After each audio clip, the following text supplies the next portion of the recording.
Hallelujah. This is Brother Paul with Torah Life Ministries, and we are going to have a wonderful time tonight talking about this event that's coming up called the Battle Cry event, June 25th and 26th. And what I wanted to do, as soon as they told me about the event and the cause of the event, I was so excited about it because, I think more people need to do stuff like this. I wanted to do like a preview of the speakers that are going to be on this event and encourage people to sign up for this event. And I'm doing this so early, so much in advance, because it's going to sell out. You would think because it's on the internet, it's unlimited room and unlimited space, but it's not. And I want you to be part of this live, to be part of this event. We have some amazing speakers, and we're going to get to them tonight. We're going to get to some of those speakers tonight, and it's going to be great. But before we do that, I wanted to get to the United In Yah team who's putting on this event. I wanted them to talk to you a little about the reason they're doing this. And when I see places doing events or fundraisers or something like that, it's usually so they can have a big church building, or so, just reasons that I'm not going to comment on their reasoning behind it. But and I'm not saying anything bad about those things, but we need to prioritize things. I believe. And when there are sick people in the world, when there are orphans and widows out there, and we're spending our money different ways, we got to question things. So I'm really excited about what they're doing with this Battle Cry event, and it is a battle cry. So we have some people from the team at United In Yah joining us right now. They're going to talk about this. And then in a little while, some of the speakers, we're going to do a part 2 another time. Some of the speakers are going to come on and just talk about what they're going to be talking about in the event, and in their heart for the orphans and widows. And so let's get on first, Brother Max here. Shalom, Brother Max. How are you?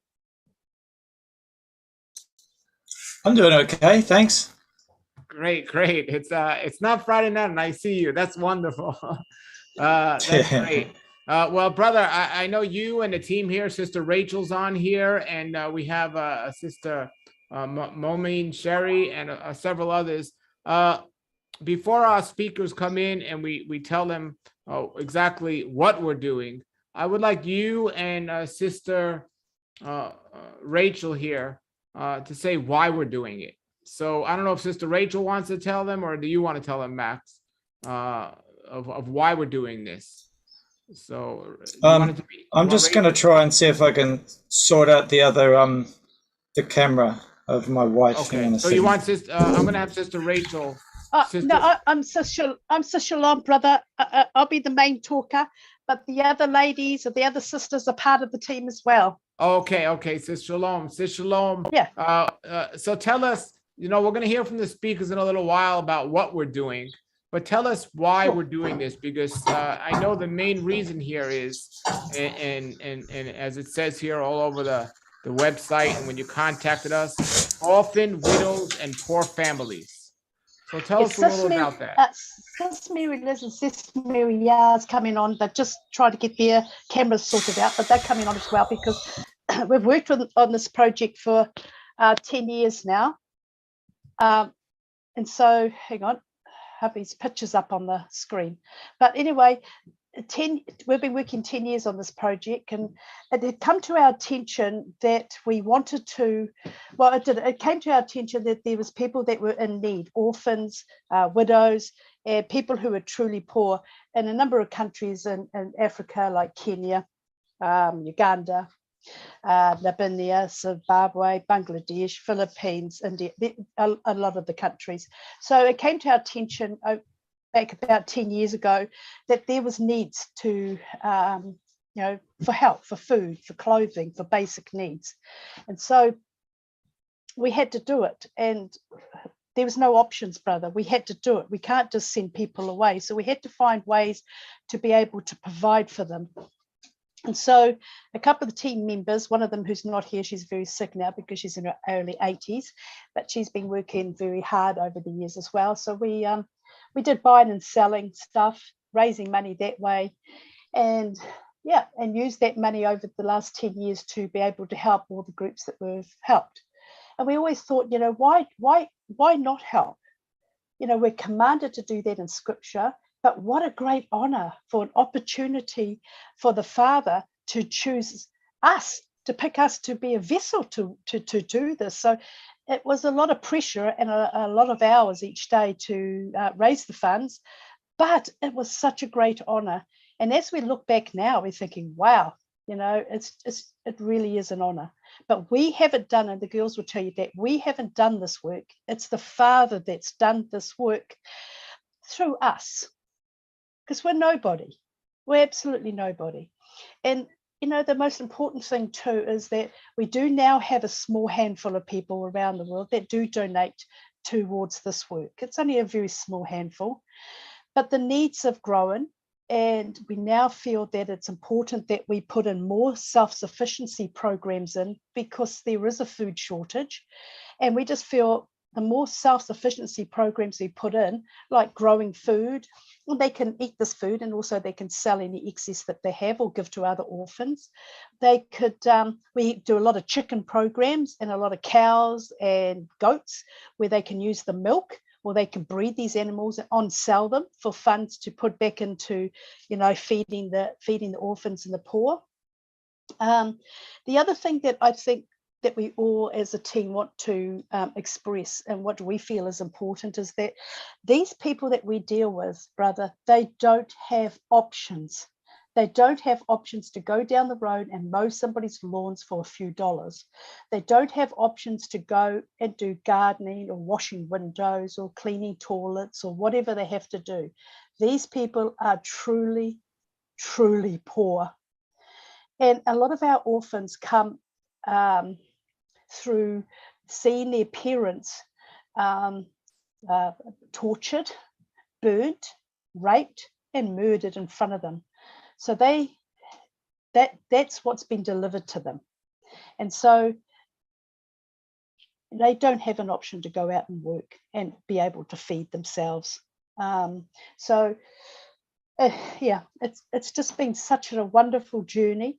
And we got to the stage that we would like to do more. And we do have some more programs that have been brought to our attention in Uganda. So we want to be able to help those two groups.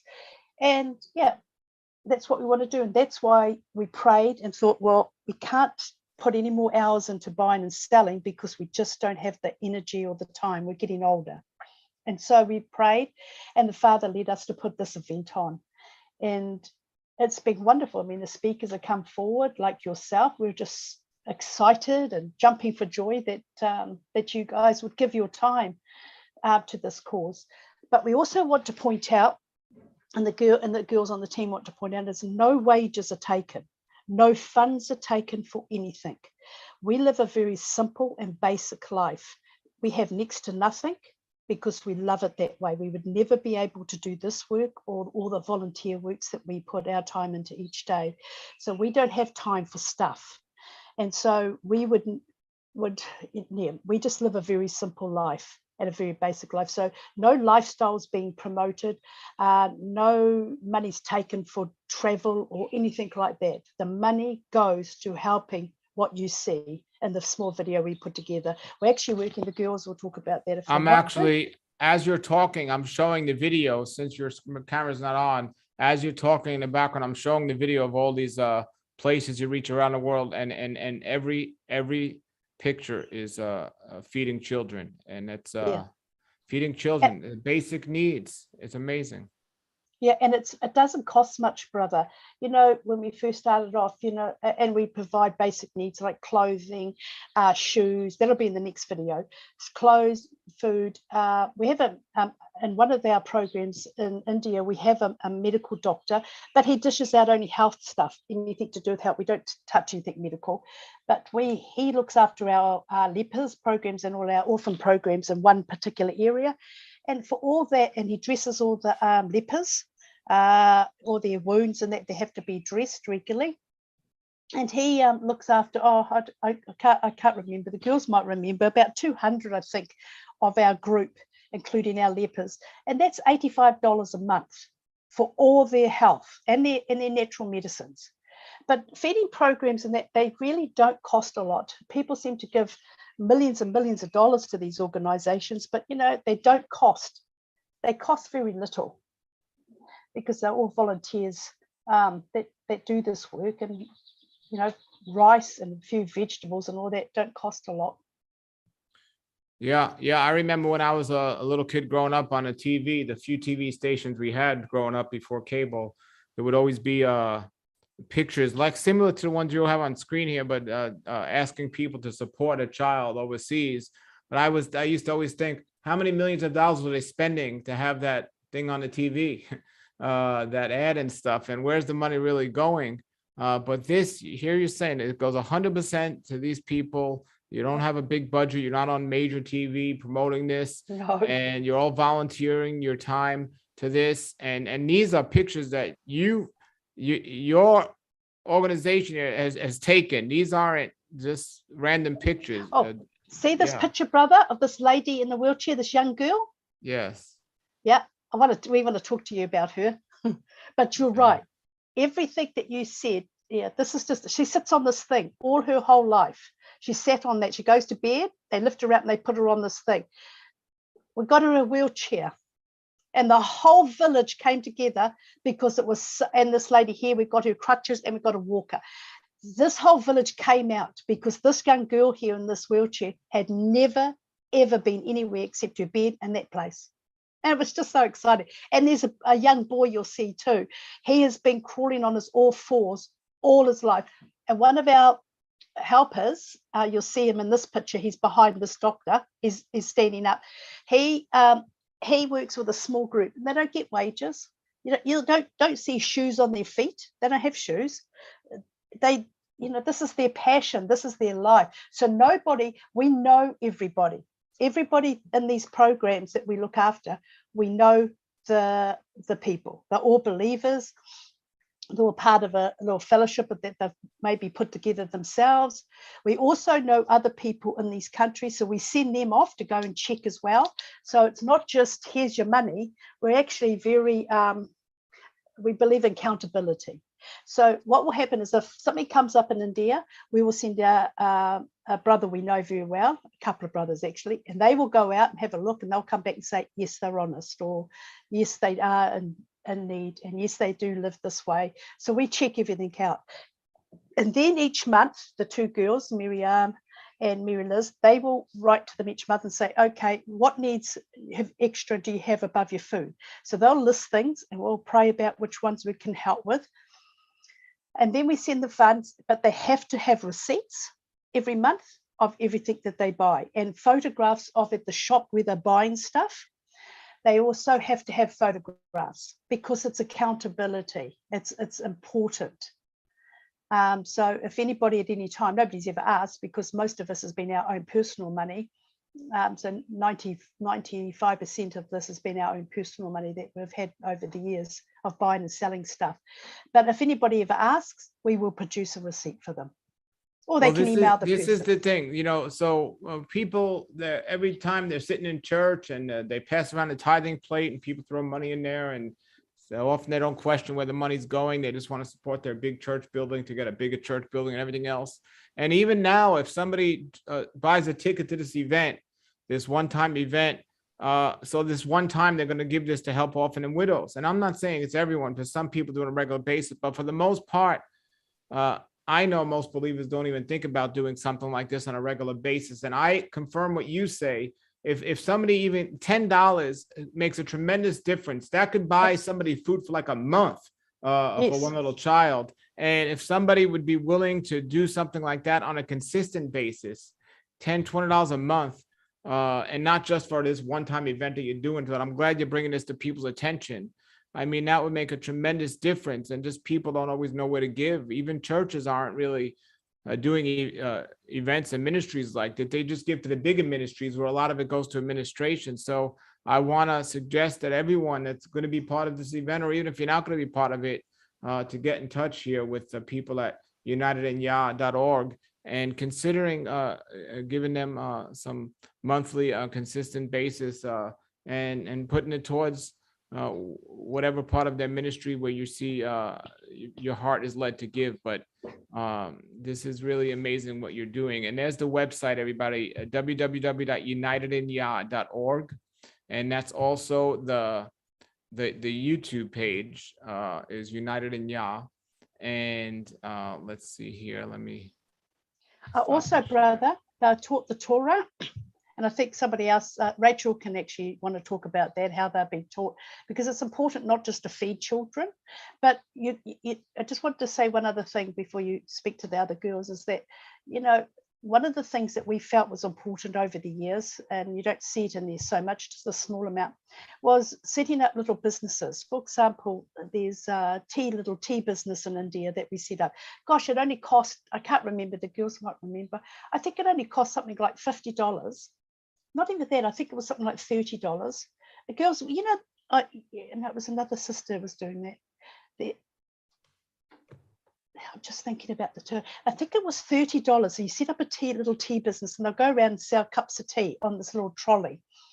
And that there, setting them up and putting it all together, they then, any money that they make from that, they put a little bit aside and they help somebody else set up a tea trolley thing. So it went around like that. So they were able to afford to support their own family. And this is what we did. I think you saw in the video there was one with a little shop. That was another one who had a little shop outside their house. This is way, way out of the cities in a very poor area. And the two girls went there to help set that up and build this little shop thing. And so they were, we set them up with all the items. It was so cheap. I think it was something like $100 to set this little business up. And it was able to afford their husband, wife, and the children. And they were able to send their children to school, and then any little money they had to put stuff back into their shop and keep it going. Same with chicken businesses. We set up a lot of chicken business because we love chickens. So what happens with chickens is that we'd buy the chickens in, we'd get the little cage built, give them some food to set them off. And then when they breed, and we had one in the Philippines that the girls went off to see, they went off, they breed the chickens. They then sell some of those to bring in money to feed the chickens. Then they have the eggs, and they would give those to the poor, to the orphans. And then they were able to afford to keep the chickens. Same with cows. Wow. We've got cows and goats so they can milk, and they would take the milk for the orphans and the poor, and anything excess they could sell, get food for the animal. And so we want to do, we've done that for years and years and years, but we want to do a bit more like that. Plus we put in water systems, you saw there. These things aren't expensive. They seriously aren't expensive, and we don't understand how people take so much money, and like you said, they go on these plane trips, they spend the money on clothing and labels and not looking that great, brother. Immoral. And then and then they carpets for themselves. You'll notice that a lot of the children in this videos that we showed you, this video, they're sitting on the ground, the dirt, they're happy. If they get a ball to kick around, wow, that's great. But I'll let each of the sisters share a little bit with you, and then I want to tell you about. I do want to thank you, sister, so much, and I do want to say, Max, I made you a co-host for some crazy reason. If my electricity goes out, which sometimes the enemy wants to disrupt something, just you have to let people in when they come. Just hit accept, and it'll only take me a couple of minutes to get on my cell phone and get back in the meeting. So just so not everyone, but it'll stay up there and you could just take over. Okay. So does another sister want to share about what you're exactly doing? And in about 5 or 10 minutes, some of the speakers are going to come on and we're going to hear about what they'll be talking about at this event. But I want to encourage everybody, go to unitedinyah.org and get a ticket. But don't wait on this because there's only a limited space they have. And so don't wait on it. Get that ticket. And I'm telling you, Yahweh knows what's going on here, and he sees what you're doing. And I'm not talking to those of you that are joining or not. He sees what you're doing with this event, United in Yah. And to be a part of this is amazing. And I just feel so honored that I could be part of this. I mean, I wish I had the time to go there personally and just see it firsthand, because it's one of the most amazing experiences of my life when I went to Skid Row down in my brother James took me to Skid Row, and I was like, it's a life transforming place. And I could only imagine being in a place like these places and seeing this firsthand, not just in pictures, is life changing. So we're going to talk to some sisters that actually are there or were there on the ground and doing these things. So who's speaking next? Was it Sister Rachel or Sister Shalom? Sister Shalom, who's going to speak next? Who do you want to talk? Shalom, brother. We are the volunteers of UIY. We are the one sending the funds in South Africa, India, wherever in Africa. We are from the Philippines, brother. Shalom to everyone. We are UIY volunteers. It's been around almost 10 years that we are working with the orphans program with Shalom. And it's been an honor for us to work with with this program because we are thankful to the Father that we are part of it. We are the ones sending the funds from the Philippines to some countries like India, Namibia, Zambia, and other countries as well. So we are the one sorting also in the Philippines the shop, the sisters that have the shop, the small shop. So everything you're doing, I mean, it's I don't know how it works in other countries with nonprofit wise and anything, but the government gets no part of this. It goes directly to the people, right? Yes. Yes. There's no listen. There's nothing paid out. There's no profits, brother. All gets. Well, I'm not talking about that. I'm talking about taxes and all this stuff. No taxes. Okay. No, nothing. It gets directly to the girls said to the believers. But these two girls set up. They did street feeding as well. We've got a big program in India where we've worked for years, where a couple go out, actually for them, two husband and wives, and they go out and they cook all the food all day, all night, and then they get out, and the two sisters go out and they just hand out the food and talk about the Father and His truth and give a track. And they go and reach all the cripples and that. We've done that for years, and we just love that project. But the girls actually work firsthand on the streets, giving out food. Wow, that's the best street preaching out there. That's great. Yeah. And they also set up the chicken business and a shop, so they know how cheap that was to set up. It only was how much was it, girls, to set up that shop and the chicken business? I think around $100. Yeah, around start. that one. Yeah, for the shop. So you're saying if one person buys a ticket to this event, that'll open up a way for one person on the opposite end of it to open up a business and help feed other people in the neighborhood. Yes. Yeah. Yes, brother. Wow. Yeah. How much was it for the chicken business? Like we bought all the materials and the wire and the boxes for the chickens and the food and all those chickens and rooster. How much did that cost? For the chicken business, I think $50 $50 for around 10 chickens. 10 to 12 chickens. Yeah. Now let me ask you girls. So what about, is there any at all opposition or persecution to what you're doing in the name of Yah all over the world, or there in the Philippines? Is it pretty much you're doing the work? Or is there any opposition at all, or are you in any danger, or you just or is that not the case? Well, with that, we praise Yahweh that it's not really strict here. Yeah. We can do the work here and we can send the funds, but there are some countries that are blocked here, so we cannot send funds, like Nigeria and South Africa. So but we do that another way. We find other ways of getting the money, brother, because they were not allowed to take funds with Western Union and there. But there is persecutions, isn't there, girl, with a lot of the other groups that we share with. They are under a lot of persecution. You have to be very subtle, brother. Even in India, that one with the street one, they have been beaten up a number of times. So they have to be very subtle. So that's why they send the wives out and they stand back and they just watch to see what's happening. And if they see danger, they have a code and they go. People don't want, they got shrouded one day and they were beaten so badly. But the thing is you have to be so subtle. Even taking these children, in a lot of cases, there is abuse issues with children that they just, there's a lot of sad stuff with this as well, but we just want to think about the positive stuff, girls? Well, can we just say a prayer right now for just this ministry, and while everyone's here together, that we would all just pray as our speakers are coming in to just be with us, and they're going to share with us what this whole event's going to be about. Can we just say a prayer now that people's hearts would be opened up to give beyond, just like with the temple, people gave beyond, way beyond what they had to say. That's enough. That's enough.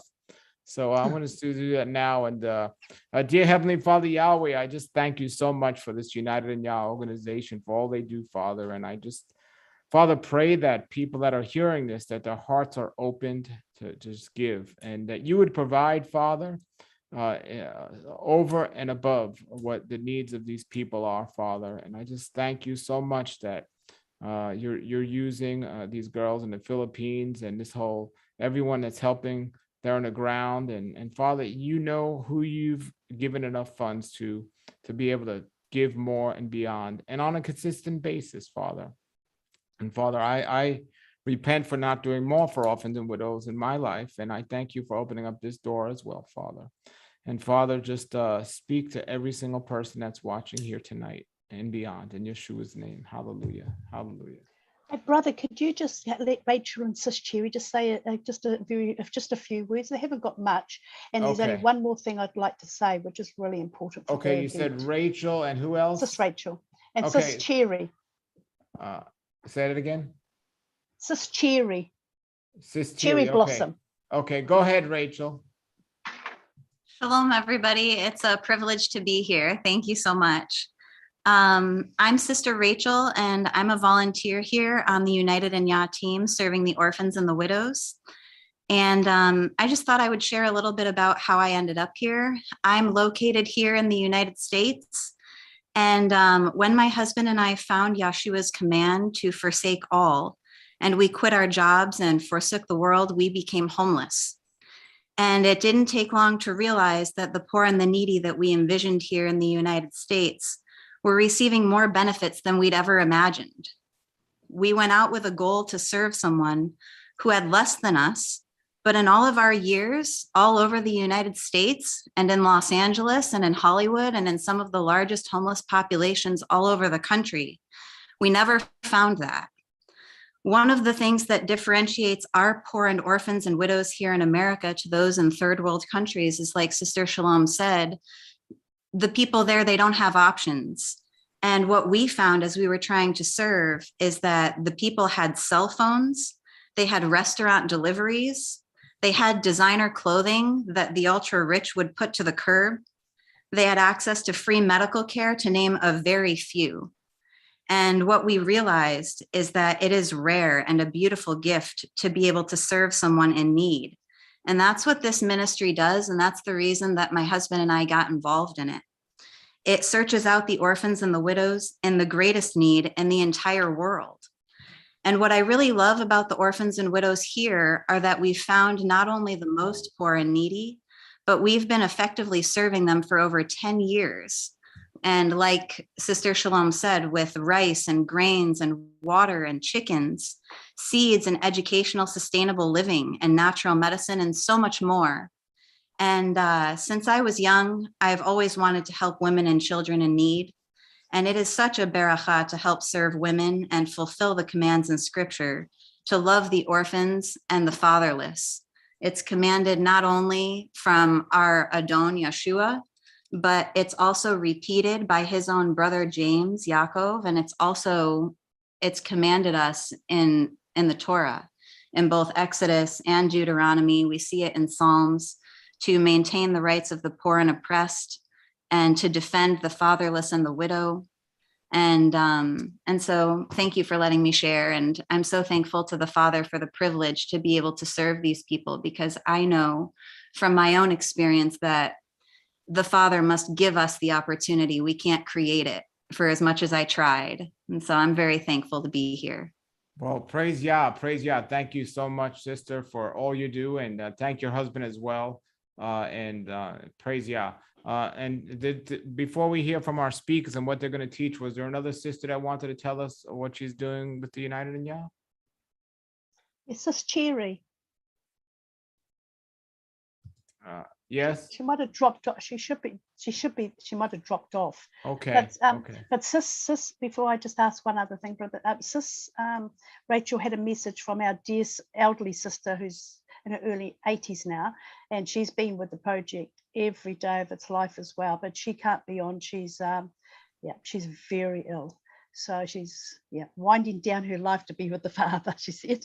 But Rachel, did you want to share what Sis Stella had? Because she spent every day of her life with the project as well. Absolutely. She was actually the treasurer and helped to put this together with some of the people on the team over 10 years ago.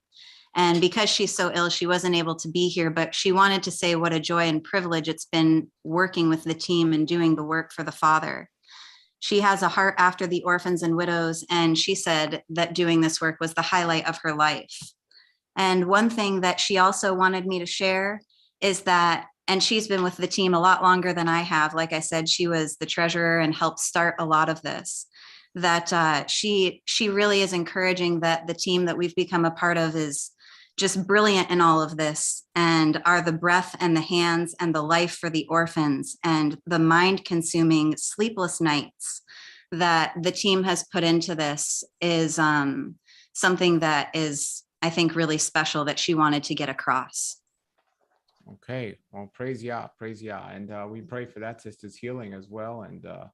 And well, thank you again for putting on this amazing event. For those of you that are joining us now and watching, June 25th and 26th is a 2-day online webinar with several speakers, and we're going to have some of them here tonight talking about what they're going to be talking about, and also sharing their heart for this cause for orphans and widows, because we're all busy, we're all doing things, and we all have certain personal things that we prioritize, things that are more important to us than other. For me personally, it's children. When I hear children, I just drop everything, because I just love children. But and I'm not saying not everyone has that love for children, but everyone has a priority. Some people might be a widow themselves, or know certain people that are widows, so their heart's for them. Some people, it might be like Sister Rachel said, they were once homeless, so they understand these situations. So for whatever it is, Yah has brought us all here together to help this organization, United in Yah, to get this on the streets, to get the food on the streets, and really help the people. And this country, we don't really know and understand what poverty is. Even the homeless people out there are living quite well. So it's a whole nother level when you go to other countries and you see this and you see what people are doing. And but even in this country, I mean, there are still people in great need, and you're always watching, and it's hard for me to turn away people, even though I know they're not going to do something possibly good with the money, whatever. Just if they ask and we have it, why aren't we giving? And we stop worrying about where it's going and all this stuff. And it's just, and then if a child asks, I mean, how could you say no to a child, right? So thank you for this event. And like I said, it should happen more, and people should, it's not a one-time event, folks. So I want to get to our speakers. These are just a quarter of the amount of the speakers that are going to be joining us here on June 25th and 26th, that is going to be talking about exactly what's happening and what they're going to be sharing. So I have several of them right now, so I'm just going to randomly. Can I say one thing to finish, brother? Go ahead. Go ahead. Sorry. Every word that you said is so right. And You're such a humble brother, and we're so grateful to the Father for you, brother, and all those that have given of their time. It's wonderful.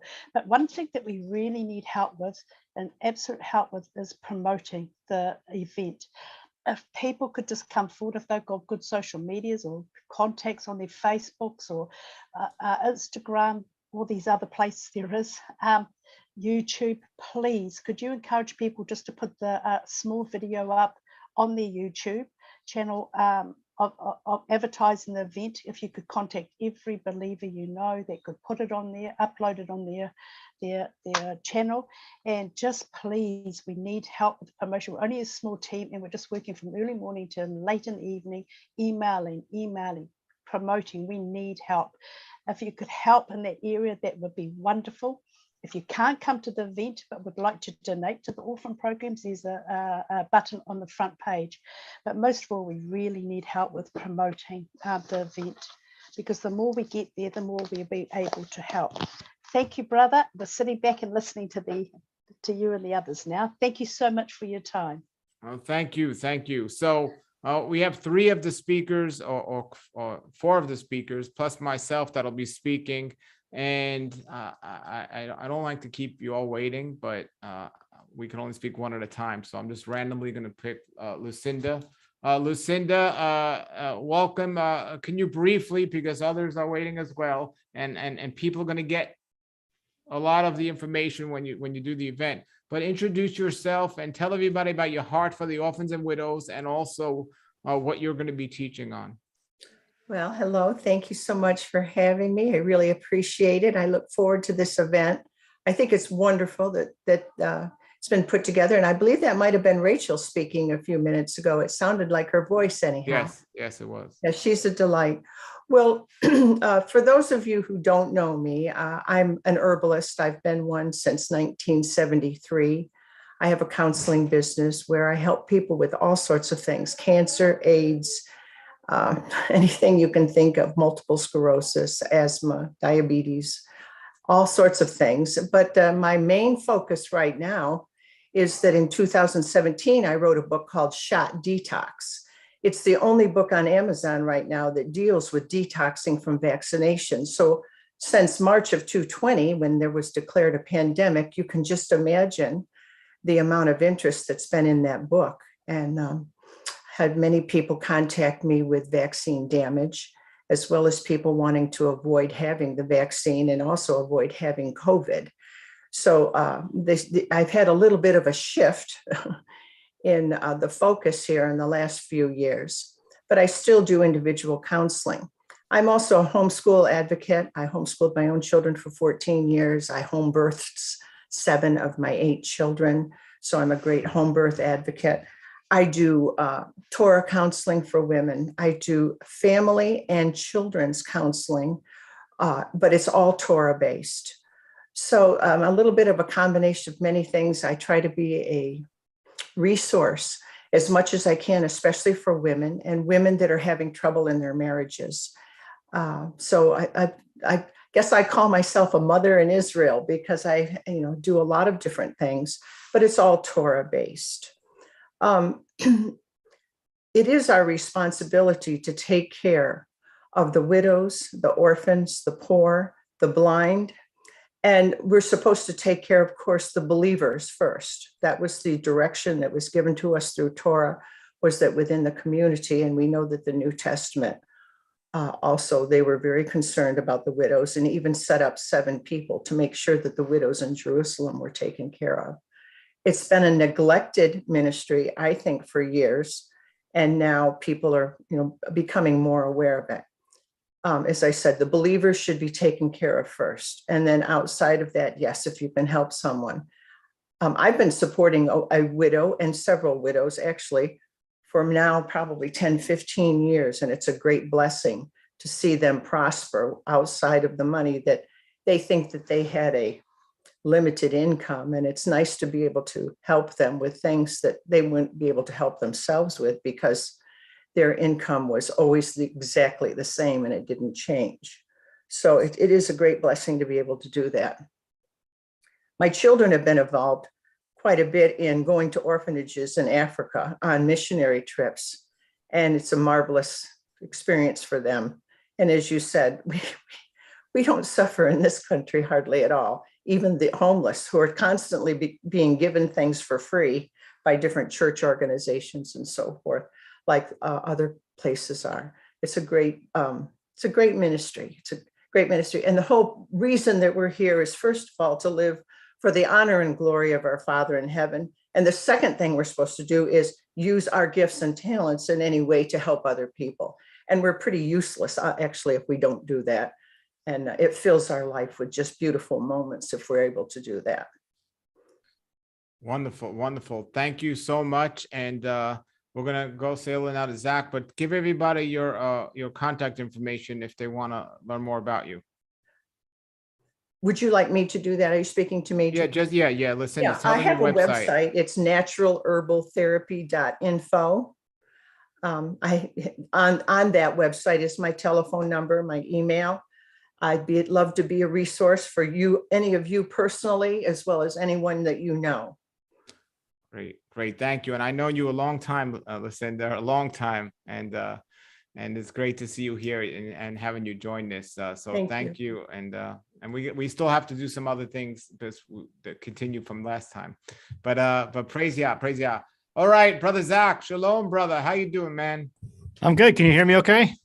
We hear you just fine. All right, excellent. So, yeah, I got the notification in my email about this conference webinar, and I jumped right on board. Have felt very passionate about Matthew 25, and I think that's someone years ago, early in my Torah walk, had explained to me that a king has always been judged by how he took care of the poor, widow, and orphan. And, here is our king in Matthew 25, basically telling the directive for his people to take care of the poor, the widow, and the orphan, and that shows how great of a king we serve. And so Matthew 25 has always been something very powerful to me, and I've tried to take it very seriously because someday I want to be counted amongst those sheep who he says come into the kingdom, because when I needed clothing, you clothed me. When I was hungry, you fed me. And when I was thirsty, you gave me drink. And so I think there's so many things that we can get caught up in ministry or in apologetics, even, because that's kind of where I concentrate in, that we forget Matthew 25 and we forget, that's really what our king wanted us to do. And that was a great testimony to the nations to go out and do those things. So anyway, I'm glad to be a part of this, and I'm excited, and we'll see what all we can do, what good we can do here.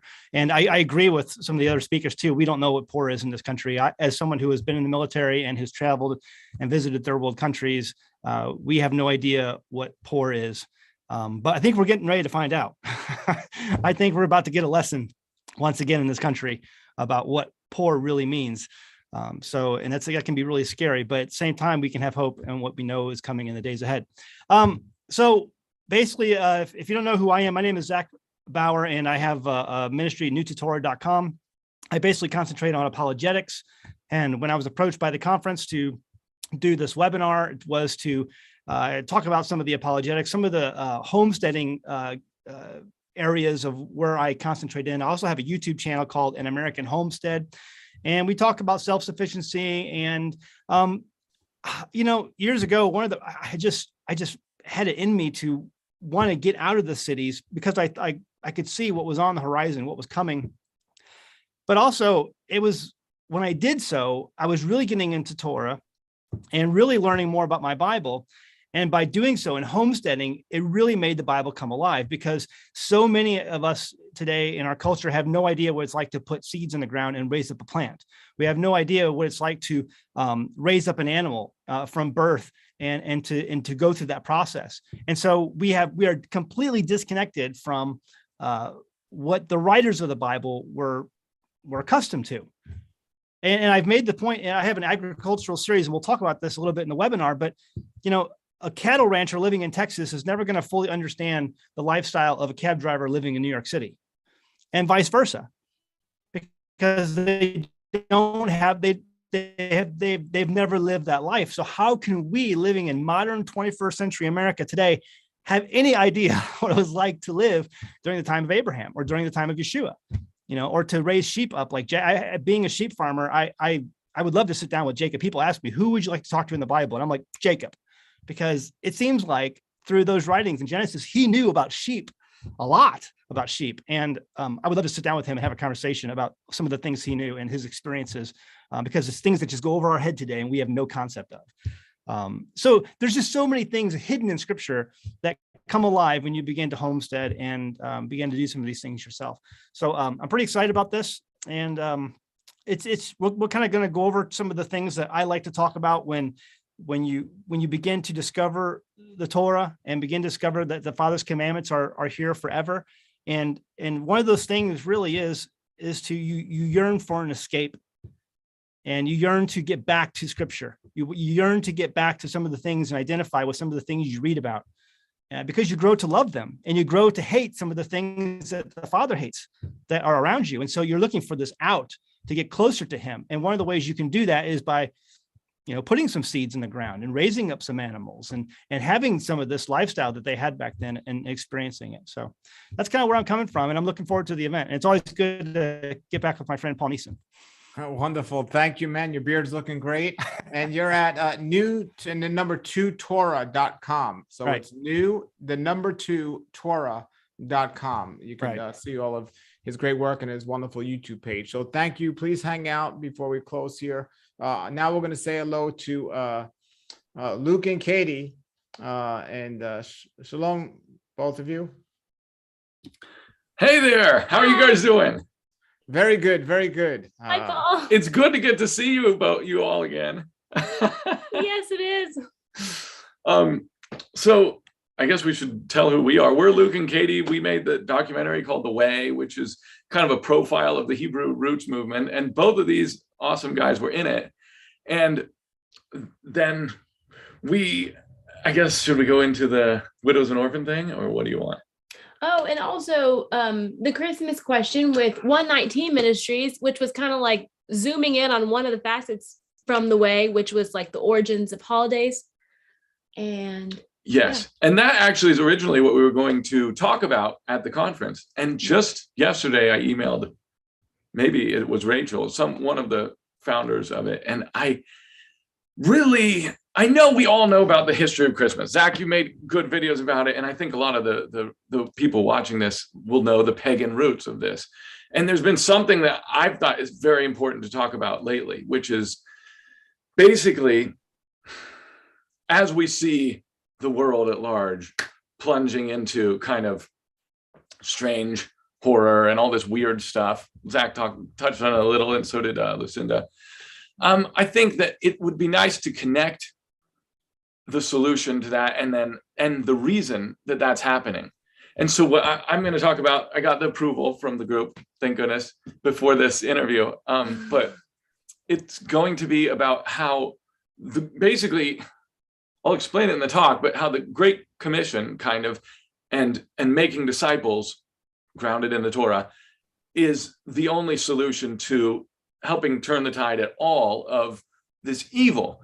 And I really want to focus in on how can good Christian people do horrible things, like in Nazi World War II, when they were killing Jews and they had thought they were Christians, and they somehow got swept up with what they thought was for the greater good, I guess. And same with Soviet Union and the Gulag and all that. And so we'll look at that and then look at how, basically, I'll just give it all away. If you are moored in the biblical definitions of good, truth, and love, and you have those laid out before you, then you can't be pushed away as society changes and our societal values change.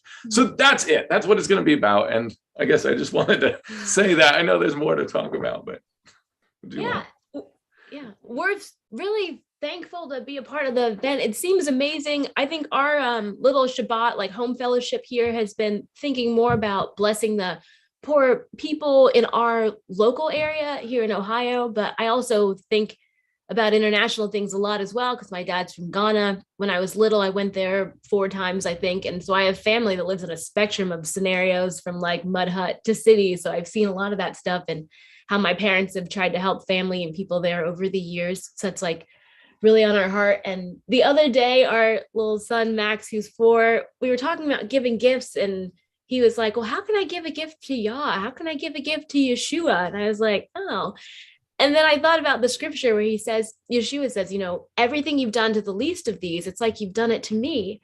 And he was like, oh, okay. So that kind of made a connection for him, even as like a little kid. And I thought that was really cool. So that's what this conference is doing. And that's really cool. We like that. Well, give everybody, you have a website or a YouTube page? Yes, we're more active on Facebook. It's a little bit quiet right now. Little guys are keeping us busy, but our Facebook is facebook.com/The Way Documentary, and the website where you can learn more about The Way, and also the book that Luke's working on right now, The Truth, is thewaydoc.com. Okay, praise Yah. That's wonderful. Thank you. And it's so great to see you both again. And so I want to make this clear. So some of you that are watching might be thinking, well, how are us speakers, and the topics we're going to be discussing, going to be helping people that are hungry on the street? They don't really have time to sit in front of a computer and hear about all these topics, or maybe not even care to hear about these topics. But the thing is, it's not for them. The proceeds from the tickets that we're selling to this is going to benefit them, because they're going to get the food, the clothing, or whatever it is that they need. So those of you that are watching, it's for you to just get some information from us, maybe even beyond what we normally teach, and just really doing our best to promote this, to come together. I'm all about doing things together and corporately, and I believe we have corporate prayer I do every day coming together. It doesn't take away from our personal time, but to do an event like this together is that much more powerful, where we can go out and help one another. As for myself, I'm going to be speaking at several topics that are so dear to me. And one of them is, when I was 19 years old, I got diagnosed with a disease called inflammatory bowel disease. And I did everything the doctors told me to do, but I wasn't getting better. I was getting worse. So I had to look elsewhere. And I went to a place in West Palm Beach, Florida, where I now live, called the Hippocrates Health Institute. And I learned about eating a natural, healthy lifestyle and diet and living this way. And I got better almost immediately. And so I made certain connections when it came to health. And I was so excited. And I wasn't even a believer at that point, but I traveled the world looking for people that were eating healthy and have gotten better from diseases that doctor had given up on them. And I wrote books on this and interviewed all these people. One of the people I interviewed was my friend, Dr. Fred Bishey. And he's been eating a healthy diet now and helping people get better from diseases for over 60 years. And he's 92 years old, and he's still doing wonderful. And the principles that he has taught me came straight from the Bible. And he was praying for me that I would get saved, or at least have a relationship with our wonderful Creator. And in my travels and teaching about health, it happened. And then I started teaching about health in churches. And I saw there was more prayer for healing of disease than any other topic. And I'm thinking, if these people got the best health book ever written, they should be praising Yah for their great health, not healing from diseases. So I realized that people aren't really reading their scriptures. And my desire, just a heart for the Bible, and just want to get the Bible in people's hands to read what the word says for itself, and how were we created to eat, how we were created to live, and what we're supposed to do, and not just from a physical standpoint, but from an emotional and spiritual standpoint.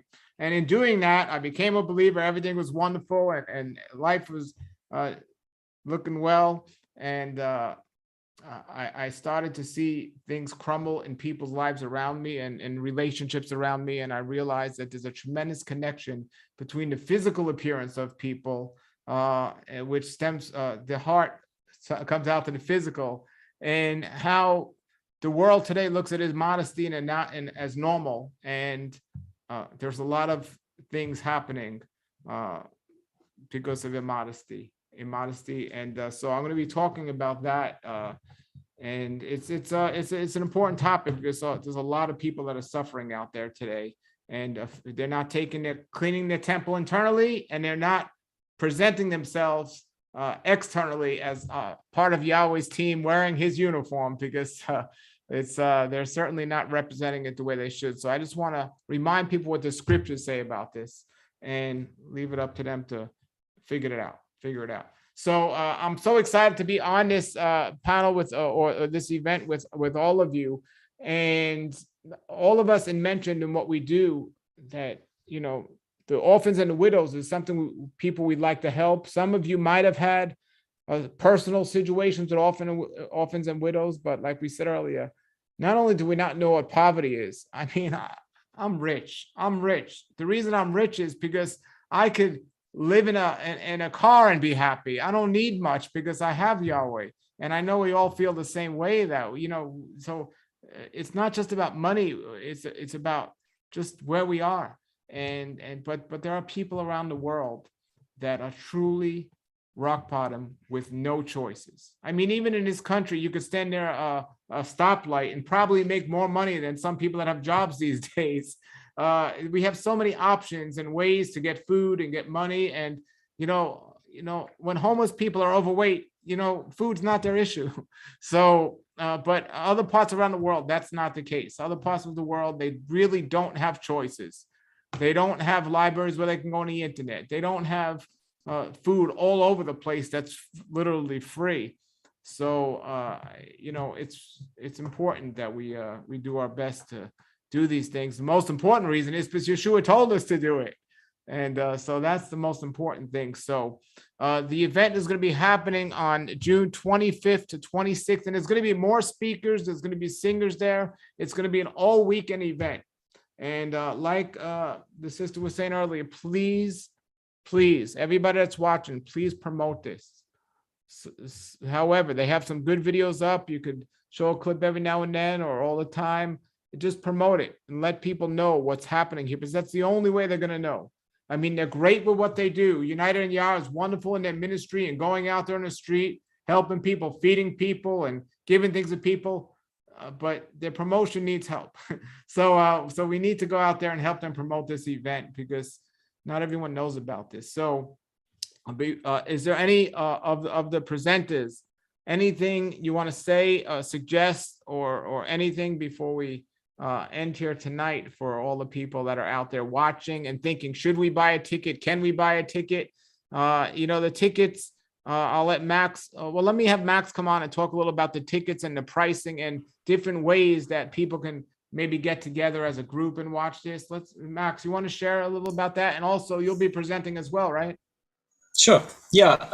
I've sort of been roped into talking. I'm echad with my wife Shalom, who spoke earlier. So we've been doing this together for years now, and ultimately it wasn't about blowing the trumpet that, hey, we've been doing this for 10 years, but more we wanted to offer the opportunity, sort of reflecting on what Katie said. That's the whole reason United in Yah was put together, so that as believers we can sort of come together, because I think sometimes the Messianic movement seems a little bit splintered. So to come together and do something like this, which is in aid of these people. There's a lot of charities around the world, and sometimes people just don't know what to do with their tithe or their whatever they want to give. So we thought it's a good to offer this opportunity to people, to let them see some of the work that we do. We know the people on the ground. There's no money going to anyone's pocket. Every last dime goes to their needs. So that's really the whole motivation. I'm just going to be talking about what's left, because we've got such a great caliber of speakers. So many people were just, like Zach said, just jumped straight on, no hesitation. We're really thankful to all of them who've joined in. And we really wanted, for me, my heart is with the Torah, but evolution and creation really undermine, I shouldn't say creation, just the theory of evolution undermines the Bible. So we really wanted a speaker to discuss the evolution and creation debate, but we don't actually know any Messianic believers who are authorities in the subject. And because it's been one of my pet topics for close to 30 years now, I stepped up and said, yeah, I'll do it. I think it's really important that people know the difference between the creation and the evolution story. So that's what I'll be discussing. Wonderful, wonderful. Now, who is it? The tickets, the people can order their tickets. I can do that. I can talk about the tickets, brother. Well, you can get a group together and buy one ticket, and as long as you're on that one computer in your house, so you can have 10 or 20 people there if you like on that one ticket. That's not a problem. Now, if some people can't afford the ticket, we're more than pleased if they want to email us and say, hey, listen, can I pay the ticket off leading up to it? Yes, absolutely. Some people actually are buying tickets, and I think we've got 3 people that have, it might be 4, who've got tickets that have donated that, and they said that they want us to pray about who to give those to. So we will be praying about that. And so other people can't come to the event, but they're donating. So at the bottom of the front page, you can click and donate whatever you want to donate if you don't want a ticket. Now, there's also 4 things. When you buy a ticket, there's a free gift that you can choose. A download from James Block, who will actually be at the event doing the music for the 2 days. So you can have one of his albums download when you purchase a ticket. You can have a couple of books from Hallelujah Scriptures, who actually provides all the free Bibles and materials for all the orphan programs. So tens of thousands of free Bible, hundreds of thousands of free Bibles have gone into Africa and into these countries, and all the children's materials that Hallelujah Scriptures has, all the orphans get those free as well. So you can do that, or you can get a friend and say, listen, why don't we split the ticket, or a couple of friends and say, hey, why don't we go 3 ways on a ticket?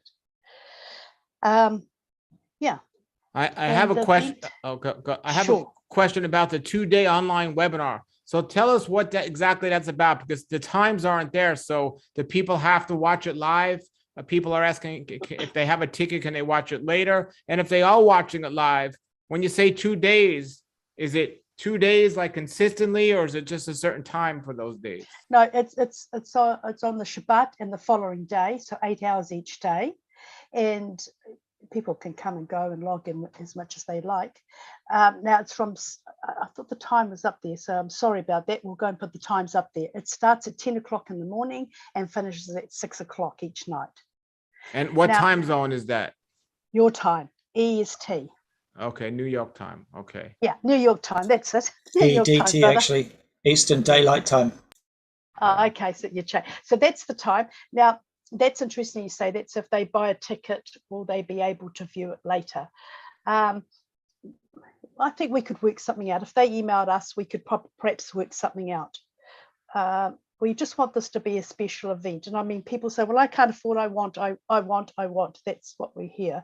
But you can go to these people's, you could go to your channel, brother, and listen to you talk. You can go to Zach's and Torah and so on, and listen to them individually. You're not missing out on anything. It's just that these brothers have really given their time, like yourself, to come together and give of your time for a one-off event to raise funds for the orphans and the poor. And that's what it's really about. It's not about us. We're nobody. We're absolutely nothing. And any good in us as a team, it only comes from the Father.